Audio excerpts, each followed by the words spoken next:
But in the way, battling, having got in way of the attempted clearance. Jim Gannon. Oh, great flick on by Alan Armstrong.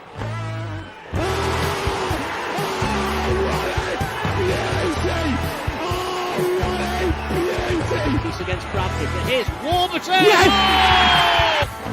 And then trying to manufacture the shot, gets it away, yeah! Not got it clear. Please, it's a cracker!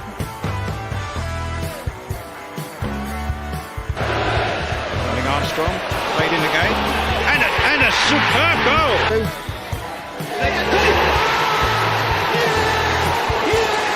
Tony Goody! Stockport County are the champions of League Two.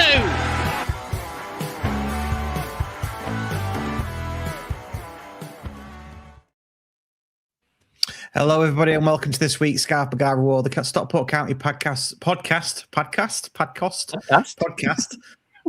by county fans for county fans, award-winning, sponsored by Overpass Clothing, and in collaboration with Edgeley Conservative Club coaches, which I'm sure we'll get onto later on. I've got Andy, Waggy, and Steve with me. You all right, boys? Everything okay? Good, thanks. Yeah, you? Yeah. Not bad, not bad. Nobody asks Russ how he is. Don't ever do that. Sorry. I feel privileged. He answered anyway. We know he's all right. Yeah. Do you, though? You should always check in on your mates, you know. Yeah. We're not mates. We do off air. You bastard. You won't even turn around to me when I say hello to you because we're now in the same tier, aren't we? Yeah, but it's not hello though, is it, Andy? It's Russ, because you've had about 5 pints. Are you that guy off the podcast? It's like, shut up, mate. It's like... Yeah, pretty much. Yeah, pretty much. Yeah, that's what it is, isn't it? Yeah. The one on Saturday was they were all singing the old songs, weren't they, for Madden and Hippo and that. And Andy shouts down to me, rumour is that Madden's over there. Madden's over in upper tier something. It's like, he's playing, Andy. He's playing for Fleetwood. He's on the pitch now. Accrington story, not Fleetwood. There was a rumour going around though on Saturday, wasn't they? There was players in the they're all there. Macca. All the old players. Yeah. It was someone getting pissed off with a Hippo song, wasn't it? And shouting. I don't know if you could. He was in upper tier 3 behind us, and he started singing the Hippo song, and then he was literally just saying, "Will you lot effing shut up? Why are we singing that? Why are we singing that?" And he went mental. So that's when they started going through the full entourage of all the ex-players. Right. Okay. Right. That makes and then sense. That translates to them actually being there. Being in the crowd. That's what happens. Yeah. Well, you know what it's like, especially after 5 pints for us, He could have said me dad was there, and I would have believed him. I'm not blaming you because I heard it from I heard someone around me say it before you shouted it as well. That they were over there. I thought that's. Did you piss on their chips as well? No, because I didn't know them enough to do that.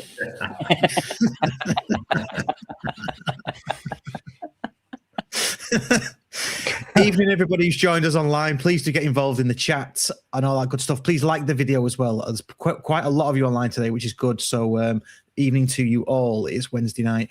So on the agenda tonight, then we're going to talk a bit about Wimbledon on Saturday, destroying the Dons. We'll look ahead to the weekend matches. Wycombe at home, Bolton away. We'll do a squad update because we've got that image, that graphic's been put out. We'll talk about Wembley tickets and the financials are out. We've got random shit of the week. Before I wanted to do that, get into all of that, England recently, a bit of a word about England. Are you into it all? I asked this to everybody really. Into it all and enjoy the internationals, or is it just something you want to end quickly? I don't think I've watched a friendly in probably about 15 years. World Cups and the Euros, when they come around, I'll be watching every game, but friendlies, I've just got no time for them whatsoever. I watched them because there was nothing else on, and he was just basically experimenting. But the commentators were like, "This is our first team squad. This is our top 11 that are playing, and we should be absolutely amazing." I mean, Japan were a really, really good team. The press and everything that they had, they thought they were really good, and we just played our second string and got undone in both games. So I just watched it because they were on. I didn't watch it. I generally don't watch really keep up with our friendlies as a really. I'll in terms of going to the games. I used to, but away travel and everything like that for the main season is expensive enough. So throw on an extra ticket for a friendly. I'm just not really into it. But I think my problem is that I don't follow the Premier League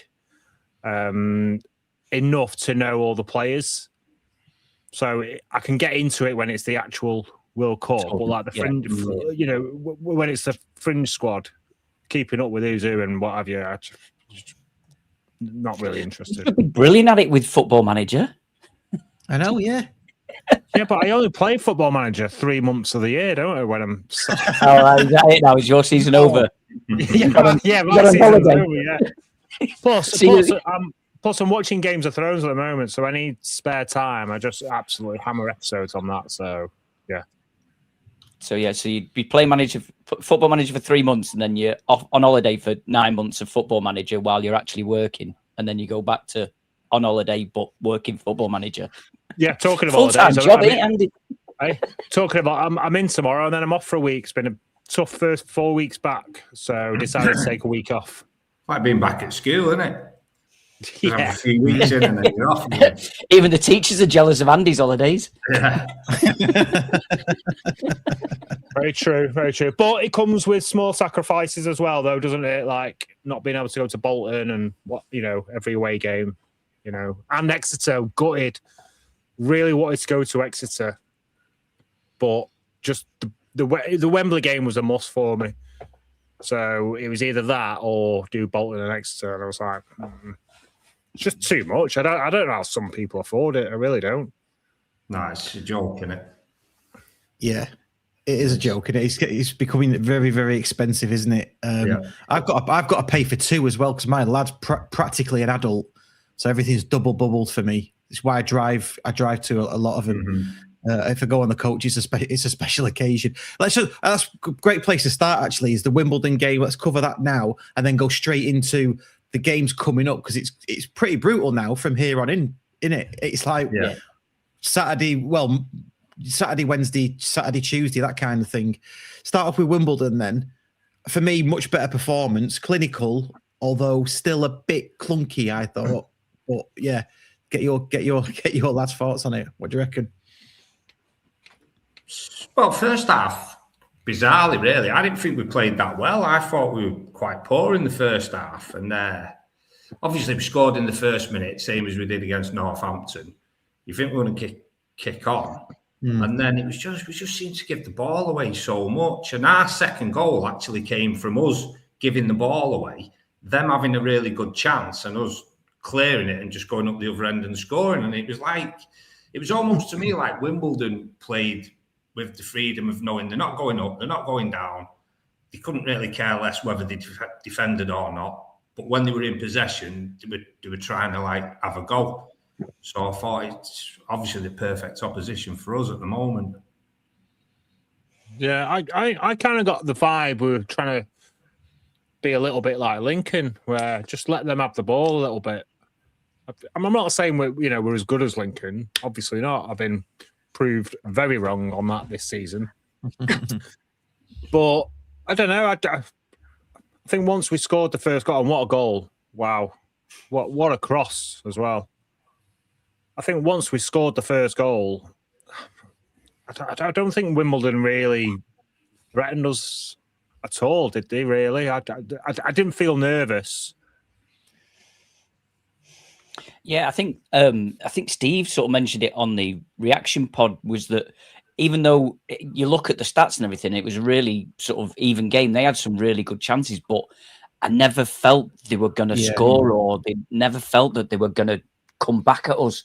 You know what I mean? Certainly after we scored that first goal and the second goal, I thought, oh, here we go, push on. But then, as you say, we just seemed to be dropped off a bit and get a little bit disjointed. And I think probably for one of the first times this season, we were clinical, weren't we? Fast breakaways, and we scored 2 goals from fast breakaways, which prior to that, a few other times, we'd have wasted it, or we'd have got it stuck in the corner, or it'd have gone passed back to a die. You know what I mean? We were really, really clinical. So, yeah, I thought it was we were what we've not been so far this season. And I think it was the shoots of a decent team again, wasn't there? As you say, decent playing, and we're starting to build a bit of momentum again. So that's good coming up towards the end of the season. I think for me, the most important thing was the clean sheet, not just for the confidence of Adai, but just for us as fans. Because I've gone into the last, probably the last 3 months thinking, if we win, we're going to have to score at least 2. Do you know what I mean? So nice to get a clean sheet. Yeah, it's worth mentioning Adai actually, because I had a discussion with my lad in the stand. We both agreed he should have been man of the match, and I think a lot of people probably would say that, but I think it plays into maybe opposition's hands then, because if he's man of the match, it means they've had the bet. Usually, you give man of the match to the keeper because you've been absolutely peppered and come away with the result, or not come away with the result. So, but then my lad went, well, yeah, but who's going to look at that? I mean, that's just going to be us looking at that, isn't it? It's not going to be anybody else. And I'm like, yeah, you're probably right. But yeah, it was given to Olowu, wasn't it? Which got a bit of a laugh. Yeah. Head scratching. Yeah. Because I think we sort of, where I sit, we have that sort of conversations with 5 minutes to go. It's like, oh, who do you reckon man of the match? And it's like, oh yeah, Adai. And then someone sort of mentioned, well, do you give your keeper the man of the match when you won 3-0? So it's like, oh, right, well, who's after that? And then you're sort of looking, going, well, maybe Norwood because he's good, or Tanto because he's had a really good game, been involved in the goals and stuff. And then you start looking at the other players. But yeah, it's like, I don't think a single person around me mentioned Olowu, and we all just sort of looked at each other like, what? Who? Did they say Olowu? It's like, obviously the sponsor wants a picture with him. You must like him. Yeah, there is. Yeah, there is that, isn't there, really? Who do you really want a picture with? Yeah. I'd give it Osborne. I thought Osborne was good Saturday. Yeah. For me, it was Tanto. It was Tanto. And going back to what you're saying, they're never, ever, ever going to give a man of the match to a keeper on a 3-0 win. And I get what Dan's saying, your lad Russ, that it's only us that look at that. But it's not just us that looks at it, is it? Everyone looks at. Well, we all look at the other score lines, don't we? And we do, but we don't look at the other man of the. You don't see man of the match, though, do you? Because that's the home sponsors that give it. So instead of giving it the goalie, you give it a centre half. Yeah, that's a good point, actually. Yeah, that is a very good point. If they're going to give it in anyone in defence, then you give it the person who deserves it. Can you not get the sponsors on here next week and just say what was thinking? Yeah. Why? What did you see that nobody else in the crowd did? Yeah, maybe it was them 5 pints. They should publish the rationale behind the choice, shouldn't they? So we can all agree or disagree on it. A bit like the judges' scorecards. It's a bit of a controversial one, this, isn't it? Yeah, yeah.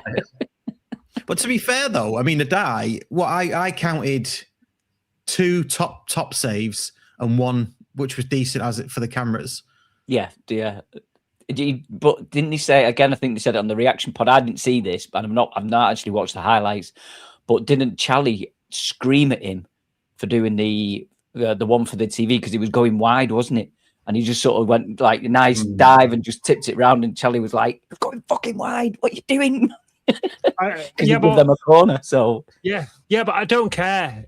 No. Any keeper that has that opportunity to have that one theatrical dive in a game, they're taking it. I used to do loads of them. I loved it. They're the best saves because you knew you were getting it. Yeah, it's a confidence builder, isn't it? Part of your building blocks of confidence. Yeah, it is. And even when it's like a 3-0 game, like Wimbledon, if you're doing nothing as a keeper, I used to think, just have an attack, because I enjoyed being a keeper and I wanted to save the team and everything else. So sometimes I was wishing for the team to have an attack, because I didn't want to just stand there and do nothing, especially on the games where it's pissing down. Oh, yeah. No. It's a bit like defending, isn't it?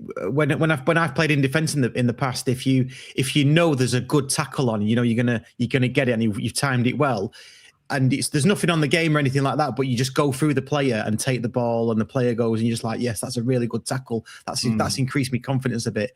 It's a bit along the same lines as what Johnson did to Sidibe, wasn't it? I think that was just Sidibe being a bit naive because Johnson hung off. knowing that he was going to make the connection at perfect time. Yeah. And he, like, he's out of the game then, wasn't he? It's like injured him. But I think that's all that was. He's just someone who's an experienced pro against someone who's a little bit naive, not realising he could slow up and get out of the way of the tackle. Yeah, absolutely. On to the weekend's games then. So we got Wycombe on Saturday and Bolton on Monday. Take it we're all going Saturday. Friday. Sorry, Friday. Bloody hell, here we go. It starts all the days start giving more look, don't they? Imagine if Russ gets there on Saturday. Right? What's going on? 2 o'clock. Hey? Lads, courtyard's not open. We'll get one inside. Well, I don't know why I'm laughing.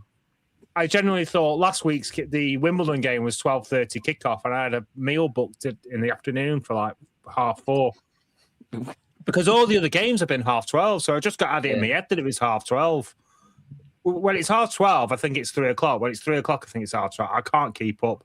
God help the people on my coach, Steve. Don't say that. I'm only joking. I'm only joking. That's why there's 2 of us on our coach. Yeah. Did you end up? What did you do? Did you cancel your meal then? What did you do? Yeah. Family meal. You and you cancelled it, as in family, as in just your immediate family. No, family as in like brothers, sisters, that sort of thing. Right. Well, I've known them for 40 odd years. I'll never. This game will never be played again, will it? No, that is true. That is true. Well, we all have priorities, don't we? You going on Monday? Well, that's another reason why I didn't want to miss Wimbledon. No, Russ, I'm not going Monday, but I'm going to Wembley. I'm one of the 9,000 lucky ones going. Well done. Well done. It wasn't. It wasn't. I just wanted you to tell it. I just wanted you to tell us your story about Monday, because we had a bit of an off-air chat about it, didn't we? Well, yeah. I was always going to do Bolton away, and I was always going to do Exeter away. Exeter was first away game when the list came out. I'm doing Exeter, and then we got to bloody Wembley, didn't we? And I'm like, and I was also on the coach for Wimbledon away as well, so I cancelled that first, and I thought, right, I can still do Bolton and whatever. It's just money. It's just money. I'm self-employed. I work part-time hours, probably a bit more at the moment, and you just got to prioritise. So it was either miss Wembley, which was never going to happen, and go to Bolton and Exeter. So I chose Wembley. Wimbledon, Jesus. Yeah, that's basically it. Pretty boring, really, Russ. That's why you were funnier off air, but yeah, okay, fair enough. What do you mean funnier? I don't know. You just seem funny. Yeah. Anyway, how many points are you expecting from the weekend's games? Let's go around the table. Waggy, how many points do you want? 6? There's 6 points. There's no point asking Waggy. Tanto is building up, getting better and better each game to score a worldie against Bolton, so we would beat them 1-0. What? And I think we'll be comfortable against Wycombe. Did you just say there's no point asking Waggy and Andy? Yeah, because it's going to be 6 points, isn't it, from the 2 games? I'm going to go for 5 points.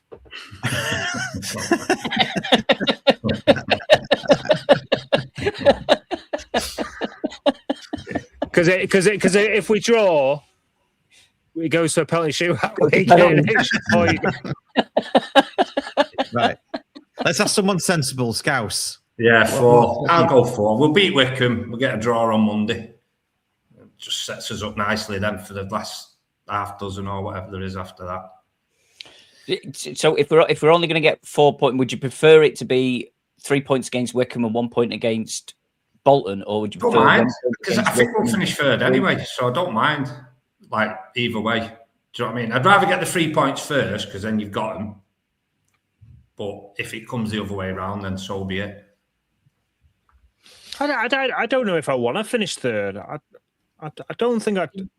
Well, that's because you don't go to away games, because it's going to be on a Wednesday or a Thursday night at 8 o'clock. So I want to finish third or fourth. No, hang on a minute. Whoa, back up. Right.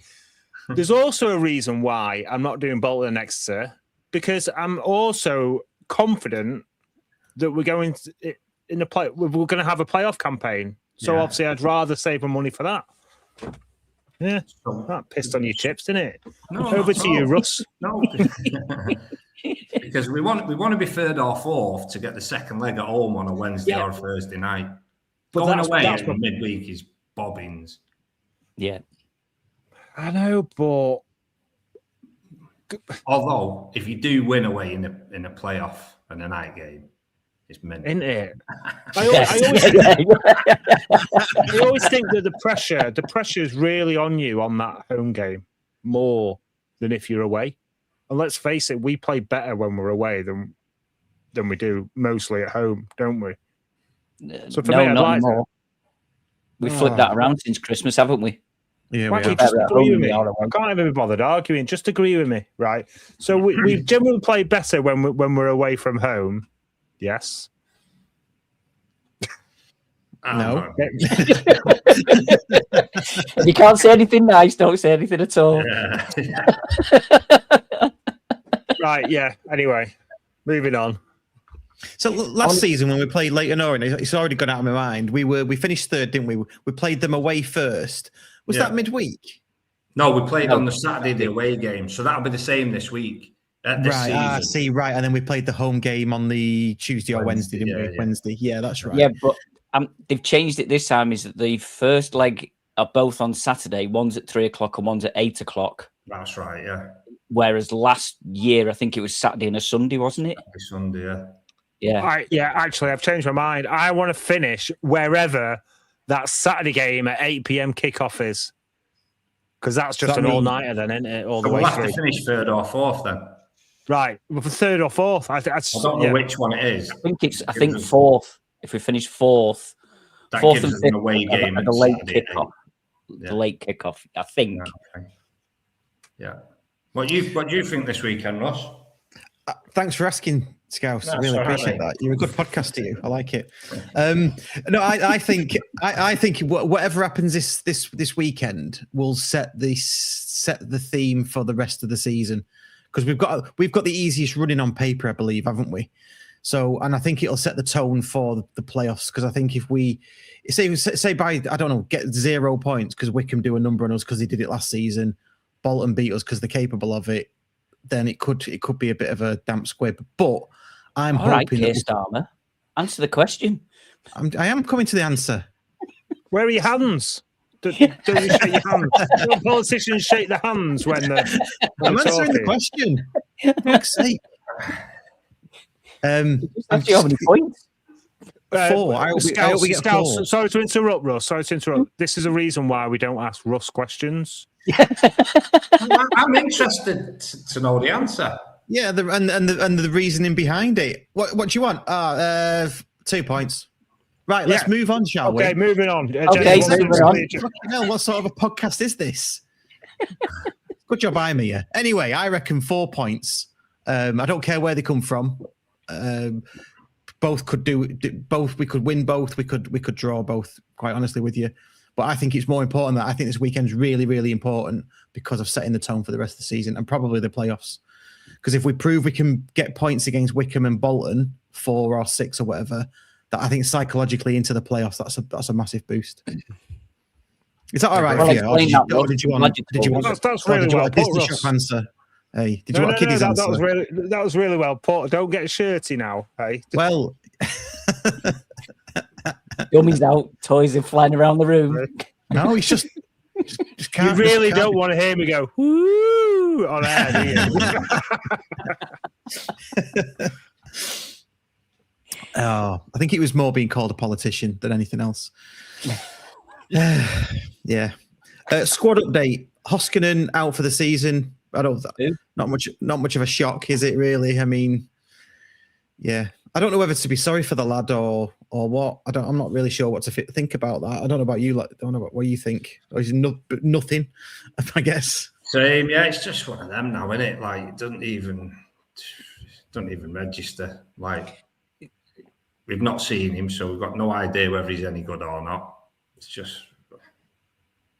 Yeah, what has gone on there? Like, who's done the medical and what on earth has come up in the medical? Do you know what I mean? Like, do they even do a medical? Like, really?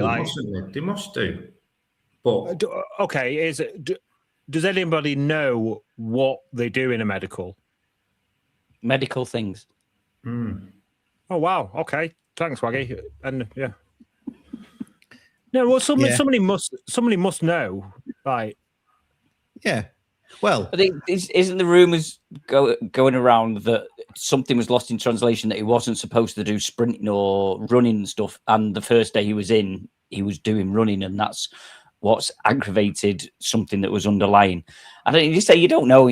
It's a case of it's unfortunate, isn't it? But we've not seen him, as Scouse said. We've not seen him. We don't know how good he is, so we're not missing him. We're not missing anything because we don't know anything, do we? No. We've not even seen him. He's not played a single minute of any game, has he? I don't even. Has he even made the bench? I don't even think he's made the bench, has he? No. He's played maybe a couple of times behind closed doors, but not seen him a single time. He makes the physio bench. The thing is, like, when he first got injured pre-season or whatever it was, and sort of the story was that he's only going to be out for a couple of weeks, 3 weeks. But every 3 weeks when he's due to come back, it's another 3 weeks. So it just gets to the point. Is there something else going on sort of behind the scenes? Do you know what I mean? Or does he just not fancy it? You don't know, do you? Do you know what I mean? Like, there could be anything that's going on. But it seems a bit strange that he's been out for a full season with what started off as a 3-week injury. And it's not like he's had like an ACL or anything. No, like, that's what I mean. Major. He's broken his leg, he's done his ACL. You know what I mean? And there was nothing's been said as to what this injury was. Do you think, in terms of going back to the whole medical thing, I don't really care what they do in a medical, if I'm honest. I was just curious. But do you think there's different... What are you laughing at, Ross? Because that's the definition of caring. Sorry. I'm just curious, but I don't care. Again, Scouts. It's like last week, Andy, I need to pick you up on something. Last week, you said you can't put a price on art. And I'm thinking in my head, you absolutely can. People buy art all the time. People put prices on art all the time. Anyway, go on. Right. That was the joke, though. Was it? Yeah, of course. Oh, right. But I'm glad you really thought about it.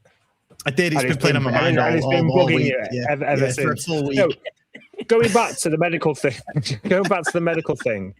Do you think there's levels of medicals that you can have? You know, like when you buy a house, there's different levels of surveys. Top one, middle one, shit one. Yeah.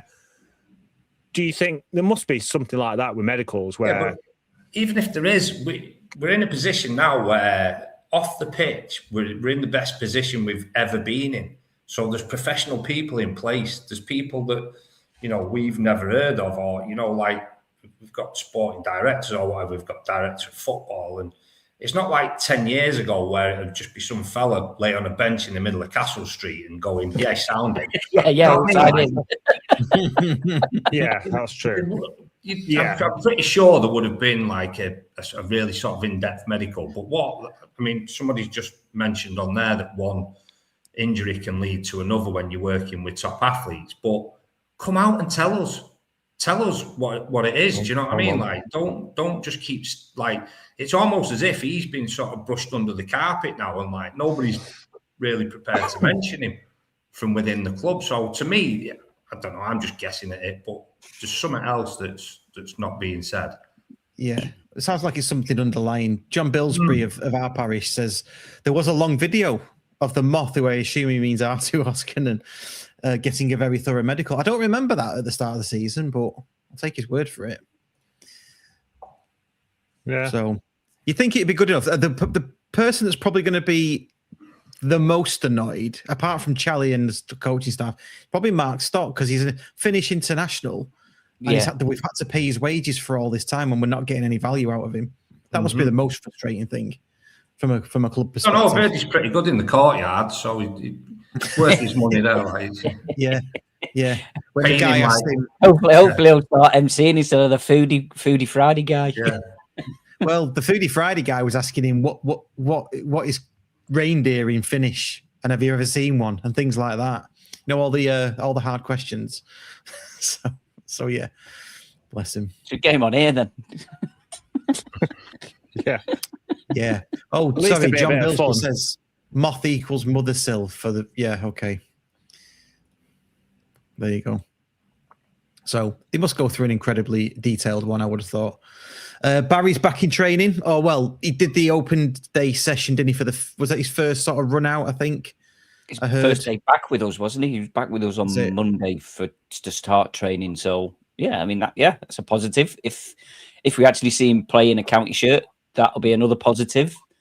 If it's 20 minutes at the end of the playoff final, then that'll be a bonus. And it's a bonus with him, isn't it? Coming back from a long-term injury again, he's back training with us, which is absolutely superb. If we get him before the end of the season, if he gets game time, then that's absolutely brilliant. And as soon as we see a fully fit Louis Barry, if we can get him for 2 or 3 weeks at the end of the season, I think that's going to be a massive positive for us, isn't it? Especially in this league. Yeah. Is it full training, or is it just light work training? Back in training. So if he's back in training, then back on the grass. Oh, come on. No. We need to ban that saying, Russ. No, I think they build them up, don't they? I mean, they get them out on a light training session, and then they work up to full load, don't they? And then a match is full load plus overload is the way I sort of understand it in my head. So I reckon if he does come back and starts playing, yeah, you might be right, 20 minutes here and there. End of April minimum, I would say. Do you think? I think we will see him feature back end of the Bolton game. Do you think? Wow. Yeah. Don't know. Depends, doesn't it? But we don't know how far in he is again, do we? You know what I mean? We're just guessing, aren't we? But I think it's just another little boost for everyone at the back end of the season. Do you know what I mean? Because even if he doesn't play now and something else happens, but at least between now and then, everyone's going, Louis Barry will be back soon. Louis Barry, and there's a little bit of a buzz around it.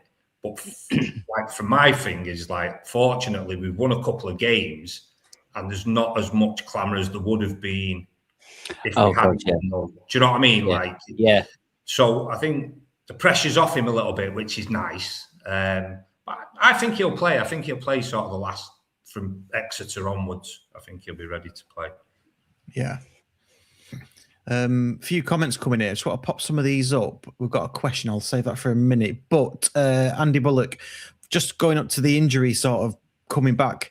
Charlie said Sidibe did game day +2 training on Monday, which he assumes is lighter recovery training. So that would make sense, wouldn't it? Because it was a bit of an impact injury on Saturday, and then game +2 training on Monday would be, it makes sense, doesn't it? Apparently it was fine, though. Apparently it was fine. It was just just precaution, wasn't it? Yeah. Yeah, and then just one thing on Barry, and I don't know about you, Steve. How you were you in the rumor mill positivity for Louis Barry coming back, or you a denier when he was coming back? I got told that he was coming back sort of way before he did. Him and Tanto. So. Like but I'm never too bothered about what the rumours are. Do you know what I mean? I'm just there for who's there on a Saturday, who's playing on a Tuesday. Don't really care for anything else around it. Do you know what I mean? And again, once players have gone, I don't really like getting them back because I just think that's done. Do you know what I mean? Let's move on. And some of our fan base would still have Sam Minion playing at fullback. And do you know what I mean? Like, he's just scored for Buxton. He'll do a job in.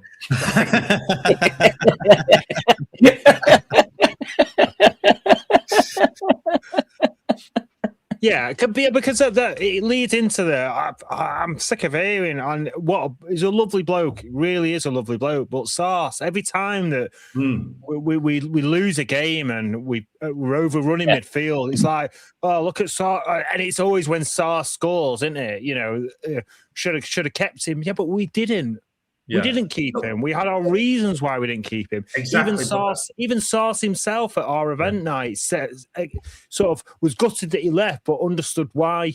But he had to move on. So just leave it.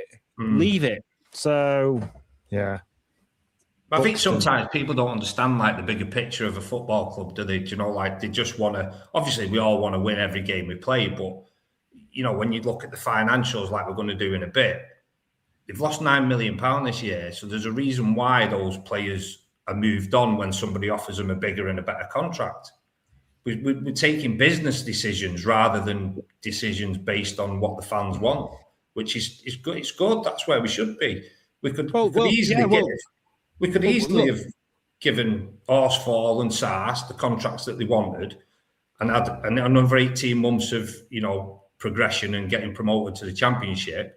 Followed by another 10 years of absolute shite where we drop right back through the leagues because we've got no money left. Yeah. There has to become a tipping point. Well, that's what's happened previously, hasn't it? Yeah.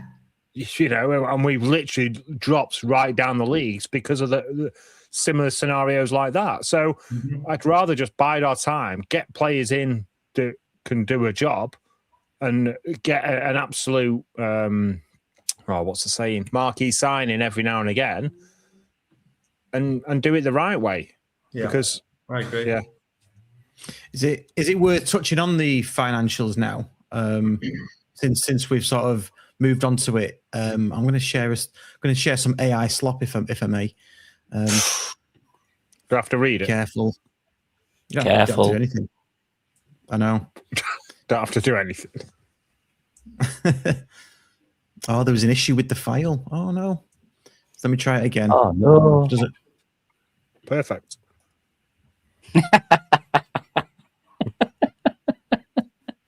It's not working. I'll tell you what, let's try something else. Anyway, the financials. I've got it on memory. So, jump to reel it off.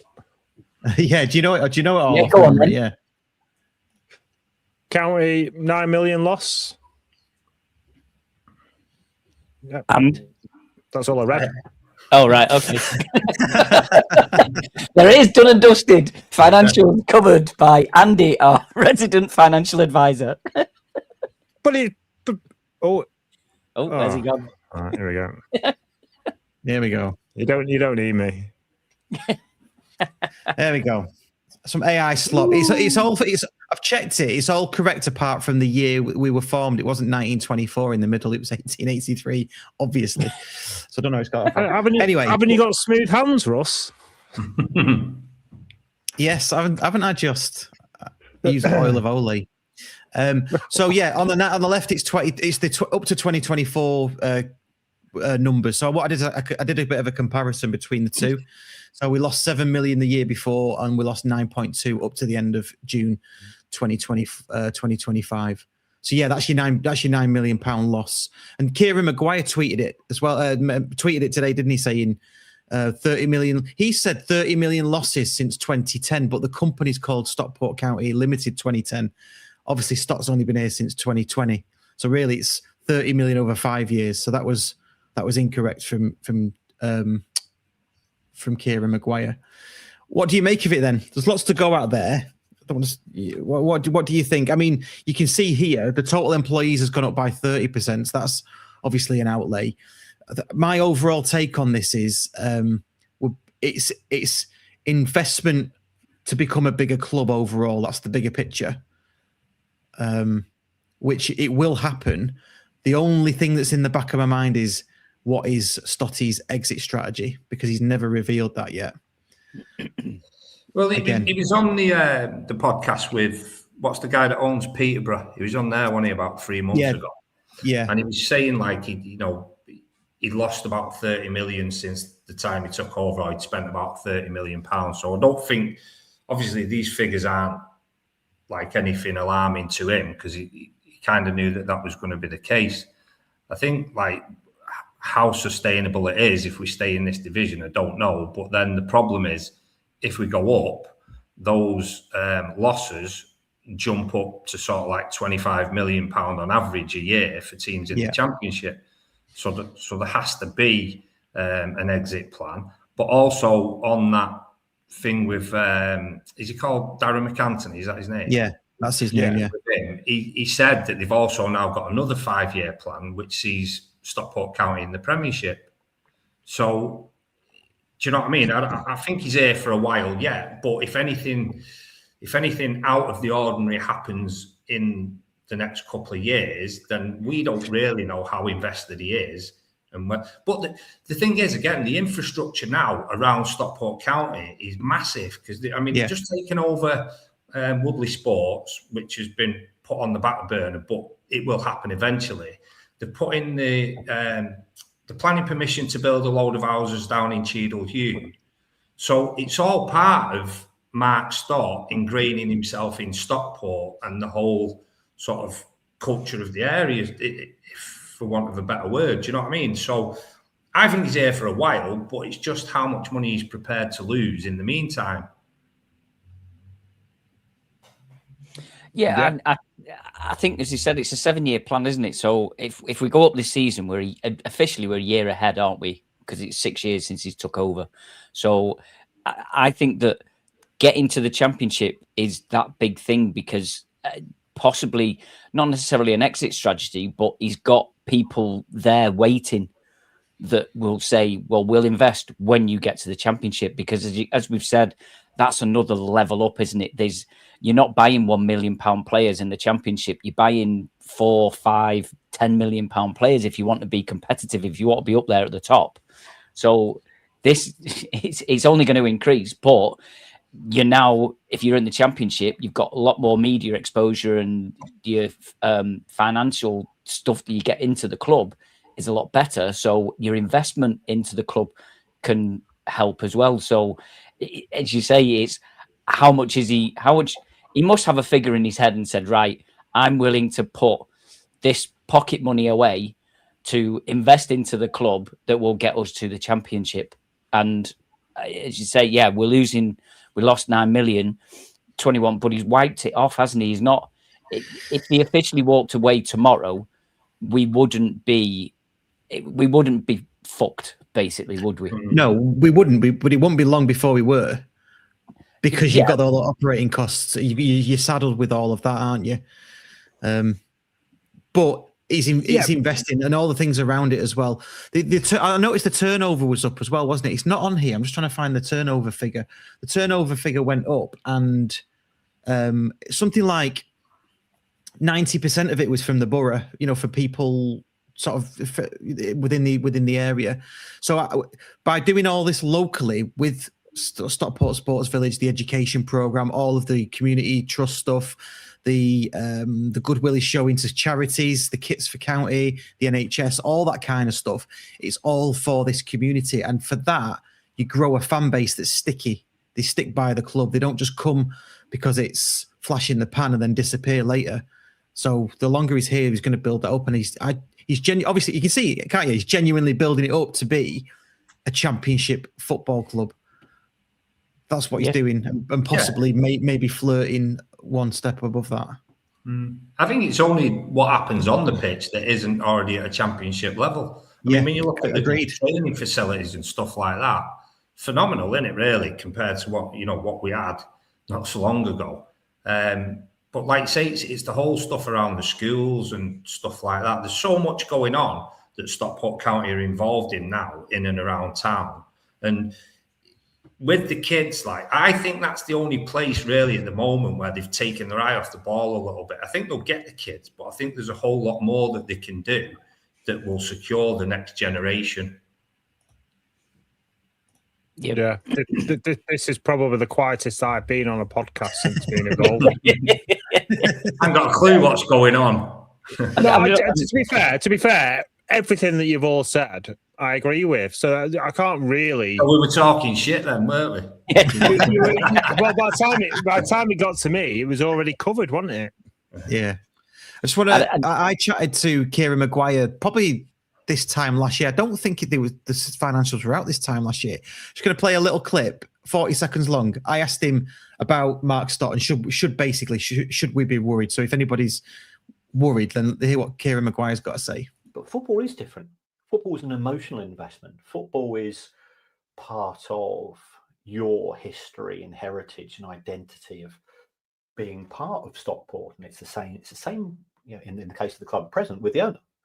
So therefore the numbers are scary. To lose £7 million in a year at the level where County are at present, that's 140 grand a week. Somebody's effectively having to find that, and we know who's finding it. That makes no sense in a. So yeah, that's what he had to say. So I think it's really interesting. Very top level with Kieran Maguire, because he doesn't know the lower level detail, maybe like we do, or a financial expert around the fan base. But yeah, he basically said it's okay until it's not okay, was his overall sort of final comment, which is right, isn't it? We've got Stotty, so. But with the whole like 9 million loss, etc., if Stott's come in and gone, right, I'm going to spend 100 million on this club and that's it, and I've got it, it's there waiting, blah blah blah. Even though it's recorded as a loss, if it's within his 100 million, so to speak, that he was willing to lose anyway, then technically it's not. Do you know what I mean? Is that it's like when we go to the casino, I go in going, right, there's 50 quid. If I lose any more than that, I'm not drawing any more money out. I'm prepared to lose that. If I win, I win. So surely it's got to be, that's the best financial thing I can offer anyway. Do you agree? Totally true. Yeah, I totally agree. And I'm not saying this is a good thing, but we've, in a way, we've only lost £9 million, because I think Bolton have released theirs as well today, and they lost 21 million. Wow. I believe so, and I believe that like the likes of Cardiff, Reading, Charlton, all those other clubs have all lost like well over 15 million each. So yeah, and they won't have all the investment that we're having. Yeah, so to get to they're already thinking they're probably already operating at that level of championship level, aren't they? I would guess maybe a bit lower because of wages, where we've invested in players with higher wages, invested in the infrastructure, etc. Obviously, we're slightly smaller club, aren't we? To the ones you just mentioned. I think that's why people have to understand the likes of Sars and why they've gone, and Horsfall and why they've gone, is because it's business decisions, and we've lost £9 million. So imagine how much we would have lost if we'd have just gone, well, we'll pay you what we want. But I think also as well, for the first time this year, the transfer policy for me hasn't really made sense, because in the past, I think the days are gone where we're going to have anybody playing for the club for like 10, 12 years, because everybody is bought nowadays with the thought of, we're going to improve them, we're going to sell them on. So Brad Hills, Mothersill, a couple of others fit into that category, but the ones that didn't are like Osborne, and then a couple of others that have come in where I thought Diamond doesn't really, well, no, Diamond, but even Diamond, apparently we got offered £1 million for him. Whether you like him or not is irrelevant. All right, Jesus, chill out. No, but it's what someone else is prepared to pay, isn't it? And so we haven't really sold anybody apart from Tanto. So maybe that going forward, the idea is that we start to sell some of these players once we've improved them enough for them to move on. Yeah, good shout. But it is irrelevant what you think, Andy, anyway. I was just waiting for Steve to have the last say in that conversation. Wembley tickets still not been sent out. There was an announcement from the club saying that they had been delayed due to reasons X, Y, and Z.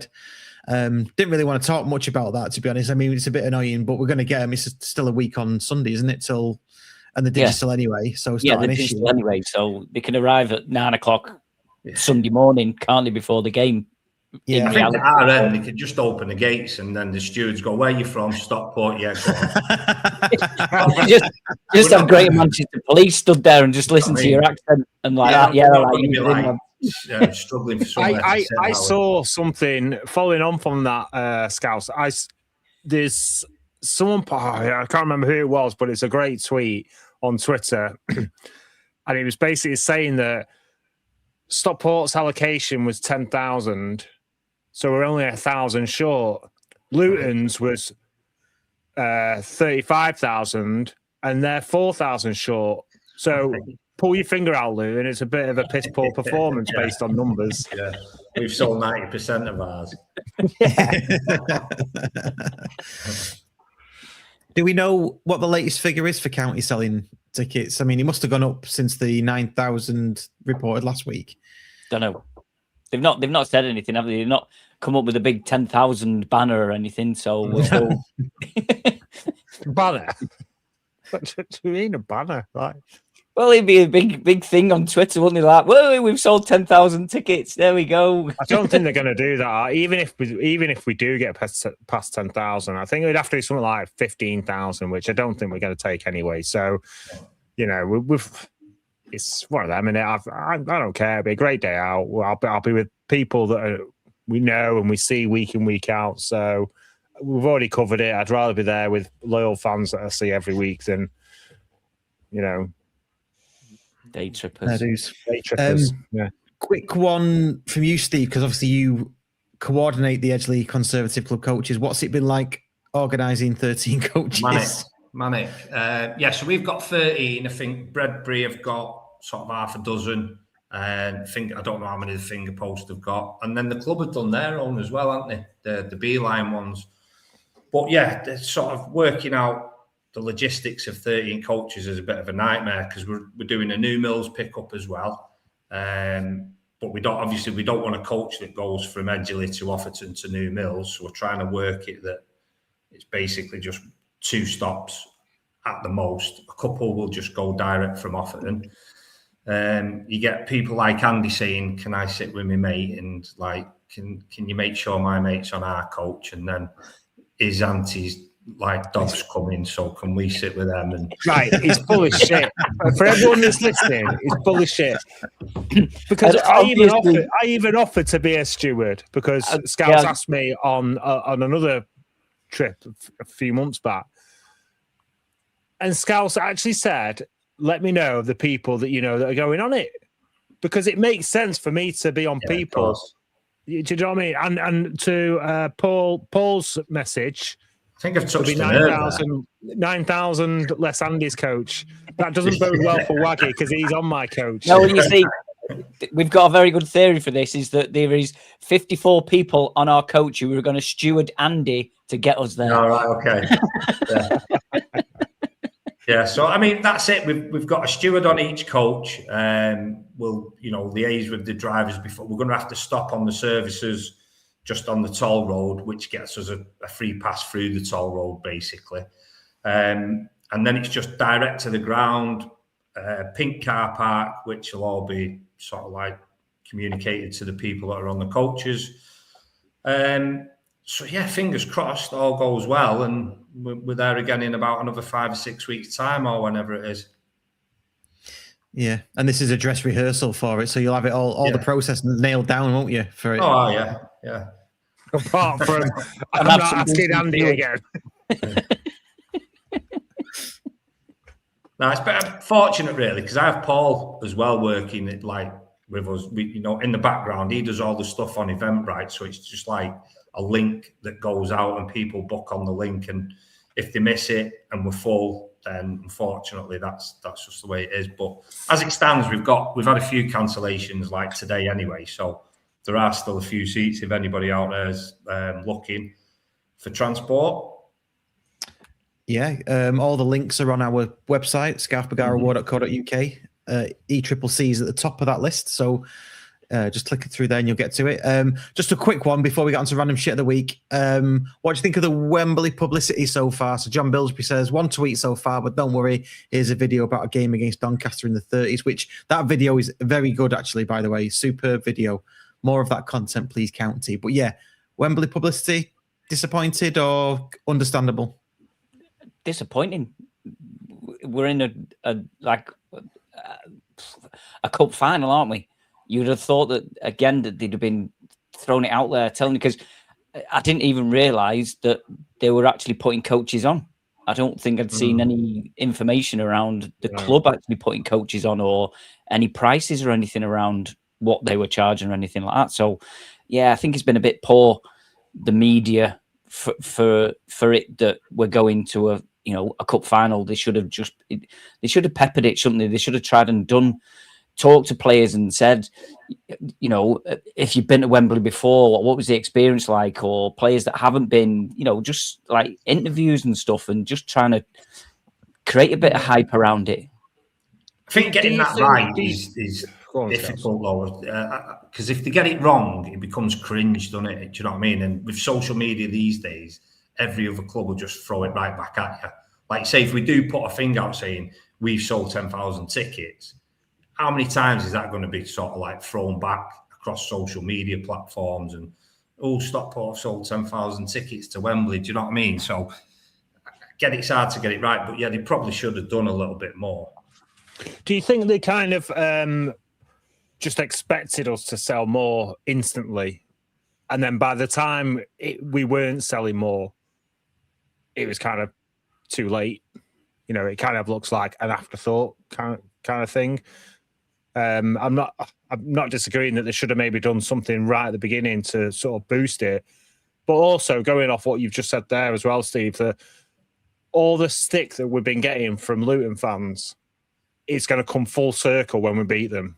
Yeah. Because it doesn't matter how many fans you've got there. If you lose, they're going to get shit.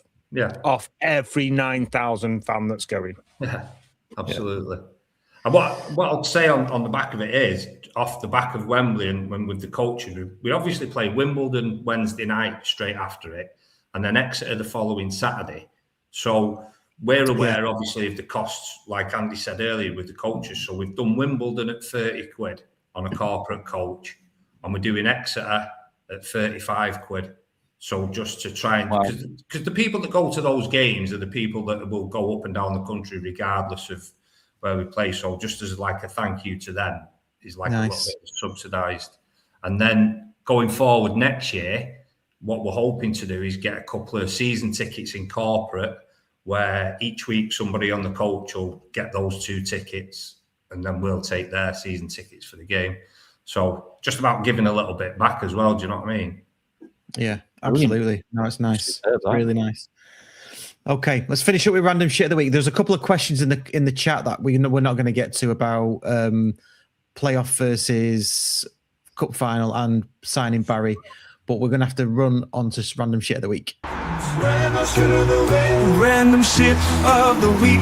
It's random shit of the week. It's random shit of the week. It's random shit of the week. Random shit of the week. Joking. Not another one? Oh, for God's sake. So everybody will be so glad to know that this is another Dan Culverwell and Waggy production for the random shit of the week this week. All the crap I've got at the game last week. So this one is a fan chant quiz. Oh, for fuck's sake.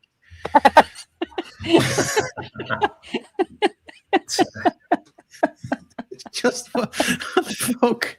We need a random shit of the week. Dan has come up. So there is 10 questions for this. We've got 5 away questions, if you like, which are chants from other clubs. We've got some audio clips from chants from other clubs. So you need to identify which team it is. You don't have to necessarily tell me what the name of the chant is. We've got 5 of them, and then we've got 5 county chants with words missing. Okay. So do we want to do where you all write your answers down, or do we want to do it just shout out if you know, or put your hand up to tell? Write them down. You've said quiz. Write them down. Okay. Write them down.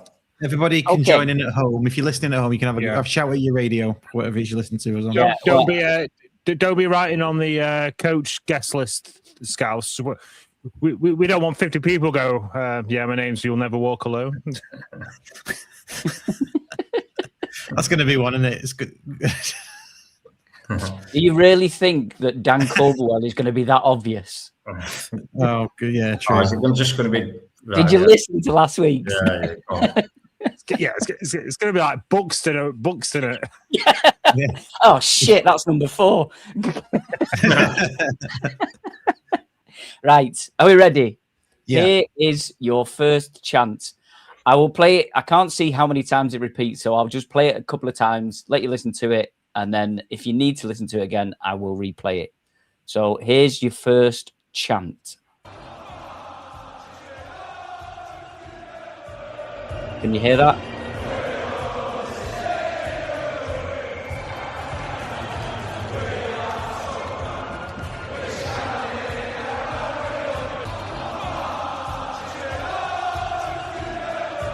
God, I've heard it a million times. I can't. Oh, don't say none of you know that. I'm going to piss this.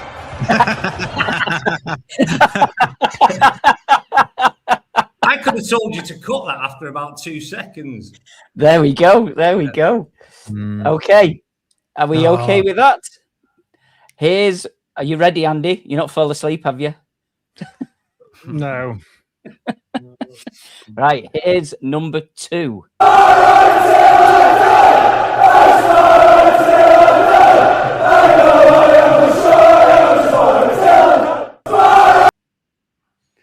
Do you want me to play it again?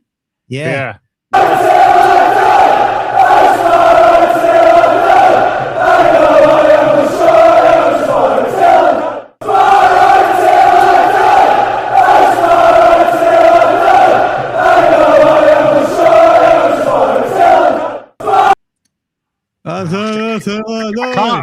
Why did it feel like idiots when it comes to the name of the team? 2-0. Sounds like I'm Tory till I die to me. That's what it was. Don't know. Right, number 3. Yeah.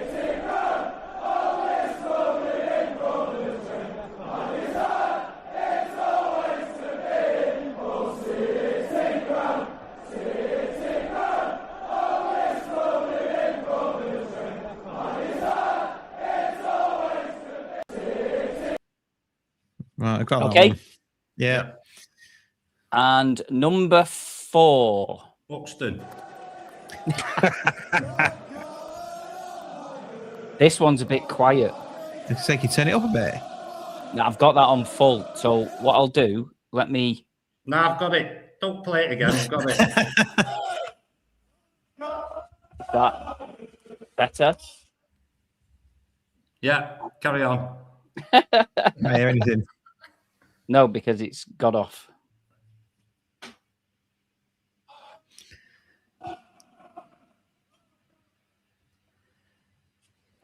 No, it's not even coming through. It's not coming through, Waggy. It's not coming through. No. I'm afraid you have to turn your speakers up.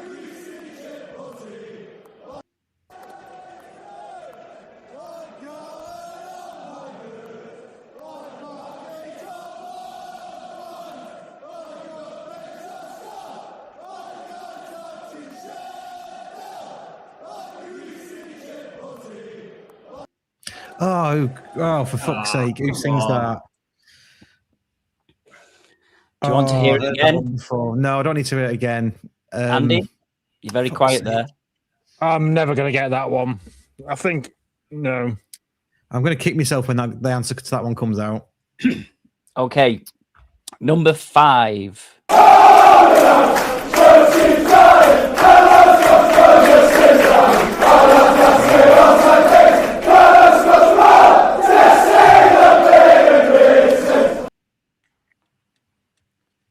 I can't understand the word they're saying.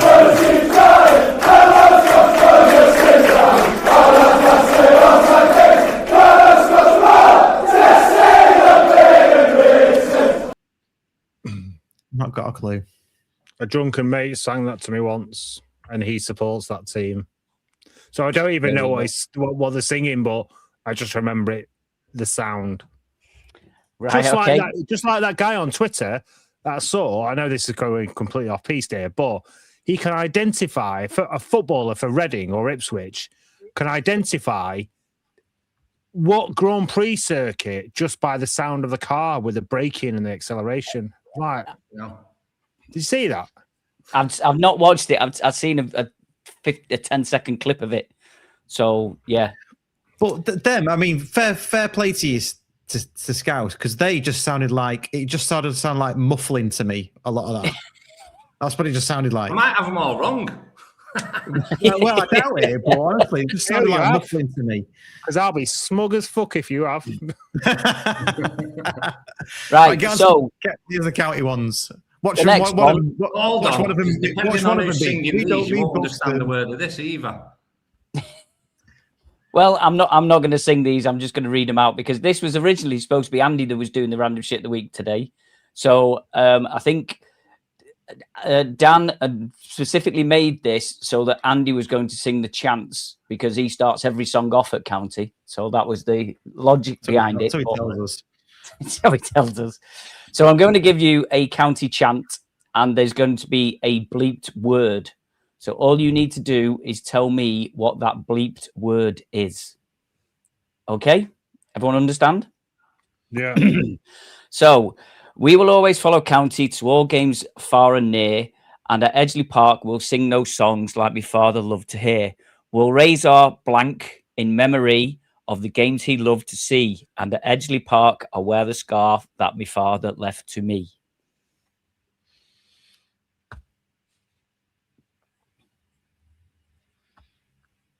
Okay? Yeah. Next one. United shit, City's worse. We always put the blank first. Okay, now we've gone from like mega hard to super piss easy. Well, it's a county chant, so you should know what they are, shouldn't you, really? True. Not if you don't sing them.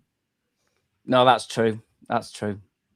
So when I was young and lazy as could be, I said goodbye to the mother-in-law and off I went to sea. I sailed with Captain Beefheart and Captain Beefheart's men, and off I went down Castle Street in a blank Maria van, even though Dan's actually put fan. A little spelling mistake there. That's that song. No, I don't know it. Oh, well. They're easy, these, aren't they, Andy? In a blank Maria van. Right. Blank means you have to fill in the word, Russ. It's not part of the song. No, it does. It's just that. Can you imagine if Russ sings that now going forward? Right. Probably half our fan base will. So, number 9. After the turn of the century in the clear blue skies over Edgeley, there came a roaring and a thunder like you'd never heard when Stockport County had scored their blank. On the pitch, the boys in blue, we beat the Palace and the West Ham too. Again. Yeah. We used our heads and we used our feet and we ran like fuck down Castle Street. You don't get any bonus points for that. So, the last one. This has multiple answers. Okay. So if you can give me as many as you can remember. Oh God, it's the Arthur Brownlow. Yes, it is. Oh, right, okay. How I love your blank blank Arthur Brown. How I love your blank blank your Arthur Brown. Oh, Arthur Brownlow, Arthur Brownlow, Arthur Brownlow, Arthur Brown. So you can give me as many as you can remember. As a little clue, let's go 1, 2. About 13. It's 12 or 13 or something. It's loads. Absolutely loads.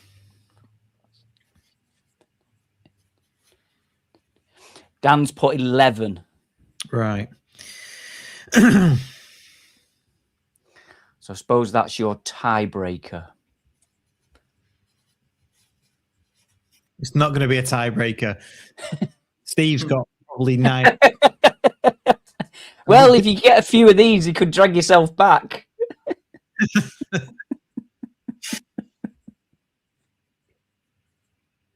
So yeah. We dead air's a crime. So you need to fill it, Waggy, with something. Yeah. How many are we doing? Are we doing? Do you want to listen to any of the other songs? The first 5 songs again? I don't think it matters. I don't think it matters. Have we all got answers? Yeah, I've done what I can for the Arthur Brownlow. I need to think. I've put 5. But I'd have to think about the rest. I've got 10. You got 10? Oh, there you go. That's all he is. We don't need answers. Scouts has won. Yeah, Scouts has won. Well, I might have made some of them up. Thanks for everybody for listening and watching.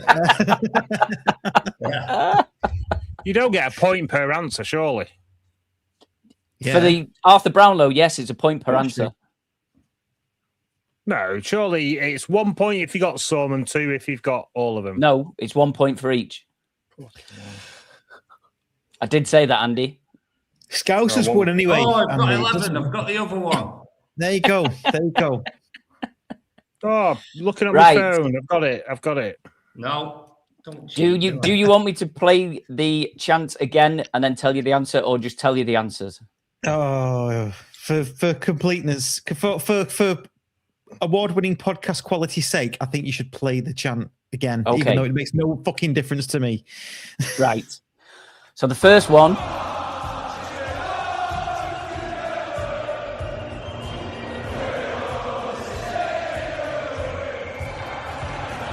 Oh, I can hear the thing in the background now. Leeds. Correct. Leeds United marching on together. See, I wouldn't have got that. I got that. I got it. I thought the music in the background was Everton then, but sounds a bit. Oh, you thought it was Z-Cars? Z-Cars, isn't it? Yeah. Okay, number 2.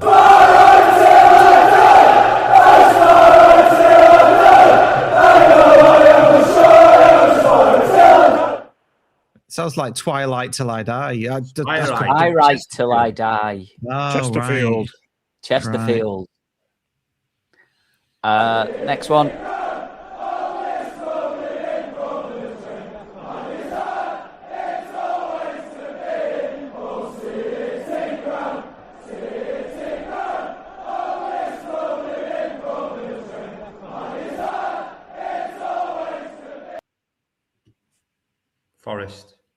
Forest. Yeah, City Forest. Ground. That's what I got that from that. Andy? No, I got it wrong. Right. Well, I didn't put an answer. Okay. Just making sure you're still here, paying attention. Yeah. Number 4.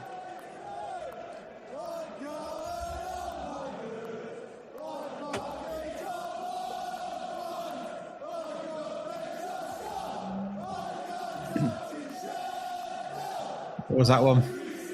I put the wrong one. Sheffield United. It's called the Greasy Chip Butty song. Yeah, I've heard the Greasy Chip Butty song, but I wouldn't have guessed Sheffield United. Yeah, Sheffield United. And then I wasn't sure. I put Sheffield Wednesday just because I knew what that song was associated with one of them, but I couldn't remember which. Because it said Sheffield in it. You are sorry? Because it said a night out in Sheffield. Oh, does it say that in the song? Fuck, it wasn't. Yeah, but I could not hear that. That was not legible in that at all. But if that's the right word. Do I get half a point because I got Sheffield and I knew it was related to it? Yeah, go on. Waggy, give him half a point. Steve's won anyway. Go on, seems though it's Wednesday. Jesus. That's good. I like that. Well done. And number 5.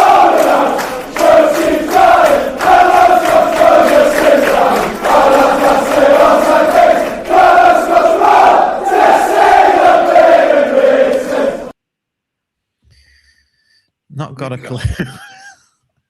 Go on, Steve. What is it? Newcastle. Yeah. Yes. Newcastle Bladen Races or Bladen Races, whichever. Never heard that in my life. Wouldn't have got it. No, I'm very, very glad that I've got the questions and do not have to guess. Yeah. So, missing words from the chants. Have we all got these? Are we happy? So we'll go around the room. Give us your rendition, Russ, and tell me what the word was that was missing. I think it's glass. Raise your glass. Ooh. Andy, do you have an answer? This is the song that isn't sung at county, isn't it? It's the version that isn't sung at county. I put scarf. Okay. It's actually pints. We raised our pints. Yeah. Okay. I'm sure some people say glass as well. No, yeah, we do. Yeah, you too, yeah. Raised our glass in. Hey, there's another 3,000 and me and him stand next to each other going, fuck, he's singing.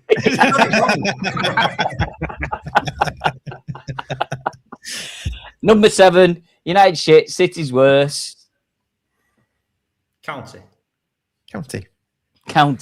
Correct. I was hoping one of you was going to sing it. Yeah, that's the point where I said it was piss easy and then got the next one, didn't even put an answer down for the next one. So, number 8, and off I went down Castle Street in a black Maria van. That's why I didn't want to say anything, because it's only one letter away from the answer, isn't it? Blank. Yeah. I should have just put blank in my doctor's writing. You would have got it, wouldn't you? No, because I'm not reading your doctor's writing, so no. Number 9, when Stockport County had scored their third, yes. Yeah. And then the last one is obviously the Arthur Brownlow. So what I'll do is I will read out the answers that Dan has put, and then you can tick them off as I read them. Yeah. Okay?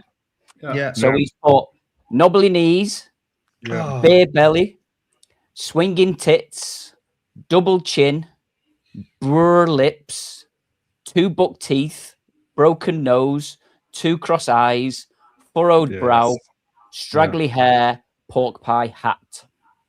And he's missed off. I didn't get, which I missed one off myself there, the blue lips, bizarrely, because that's the one everyone knows, but pigeon feet. Pigeon feet. Yeah. Okay. I will pull him up on his research. Yeah. I got 9. What did you get, Russ? I got 7. Oh, and I got 11, but there were 12 because I didn't get the lips. Oh, you mean just on that? All right. Just you meant the whole quiz. I got 7 for the whole quiz. All right.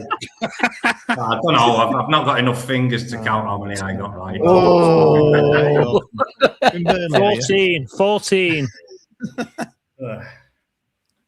Who got how many did you 14? get? I got 14 in the quiz. I got 9 of the Arthur Brownlow. So you got 14 in total, Andy. Yeah. And Russ, you got 7 in total. 7 in total, yeah. Because I got including 5. Arthur Brownlow. Yeah, because I stopped at 5 because I couldn't be asked thinking of the others. Because I'd have to think about them. I could have got them in the end, really, but yeah, okay. Yeah. You mean you just give up? Is that what you're trying to say? Yeah, I give up. To be honest, I'll level with you. I gave up after the first round because I thought that's fucking stupid. Yeah, especially with Scouse going. I know that. Well, I know that. Scouse is going. I know it straight away, and I'm going. I can't even fucking understand what they're saying. Yeah, but that was part of the clue, isn't it? When it's Newcastle. Probably. Yeah. Jesus. So what did you get in the end, Scouse? 19. Scouse is the winner. Well done. Not bad. Yeah. Well done, mate. Well done. Well done. I tell you what, though, if you think we did the one at the Basque, when they did a footy quiz, we thought we'd be all right. One of the rounds was, what is the nearest tram, bus, or train station to these grounds? And then they'd say Bloomfield Road. Jesus. And the answer was something like Squires Gate Bridge or something like that. Do you know what I mean? And then at the end, right, because there was a prize for a trip to Europe for 2 people for the winners.